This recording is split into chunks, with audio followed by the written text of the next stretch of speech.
Assalamualaikum warahmatullahi wabarakatuh. Hai sahabat belajar, kembali lagi dengan saya Dian Aryani dari SMA 4 Senayang, Kabupaten Lingga.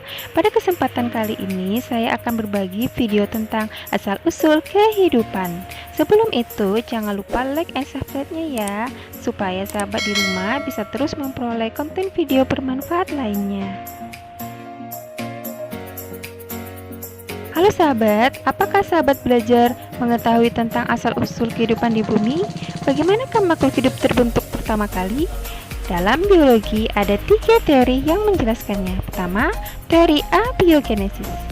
Kedua, teori biogenesis. Ketiga, teori biologi modern.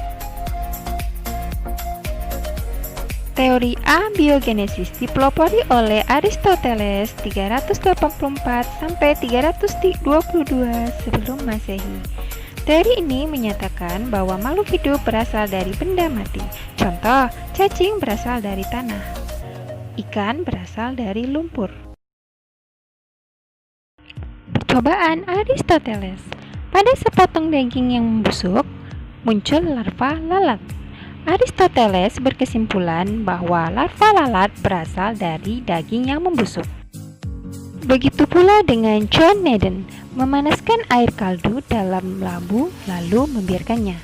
Ketika air keruh, John Naden berkesimpulan mikroba berasal dari air kaldu.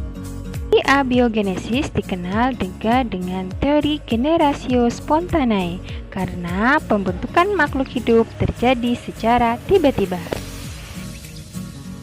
Teori biogenesis. Teori ini menyatakan makhluk hidup berasal dari makhluk hidup sebelumnya. Teori ini dipelopori oleh 3 ilmuwan yang berusaha menumbangkan teori abiogenesis. Tokoh pertama, Francisco Redi. Percobaan pada keratan daging yang diletakkan di dalam stoples. Stoples A dibiarkan terbuka. Stoples B ditutup dengan kain rapat.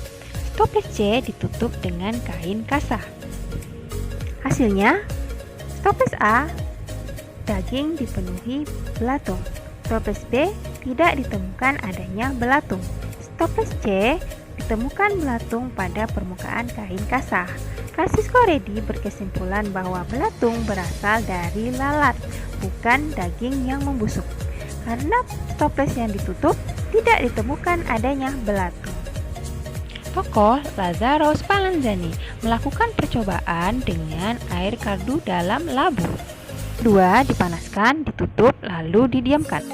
Hasilnya, labu pertama keruh, labu kedua tetap bening. Labu kedua dibuka tutupnya, didiamkan. Lama-kelamaan air kaldu keruh. Kesimpulan, mikroba berasal dari udara, bukan dari air kaldu. Ternyata, kedua percobaan dari ilmuwan tersebut belum dapat menumbangkan teori abiogenesis yang beralasan tidak adanya daya hidup yang masuk pada percobaan yang ditutup. Louis Pasteur menyempurnakan percobaan Lazzaro Spallanzani. Louis Pasteur mengganti labu dengan labu berbentuk leher angsa. Labu dipanaskan lalu didiamkan.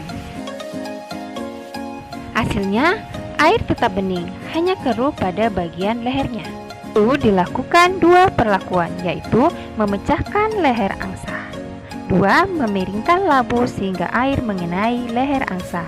Barulah dari perlakuan ini air menjadi keruh, sehingga teori biogenesis tak lagi terbantahkan. Sehingga muncullah teori biogenesis, yaitu omne vivum ex ovo. Semua makhluk hidup berasal dari telur. Omne ovum ex vivo. Semua telur berasal dari makhluk hidup. Omne vivum ex vivo. Semua makhluk hidup berasal dari makhluk hidup sebelumnya. Terima kasih telah menonton video ini sampai selesai. Semoga bermanfaat. Assalamualaikum warahmatullahi wabarakatuh.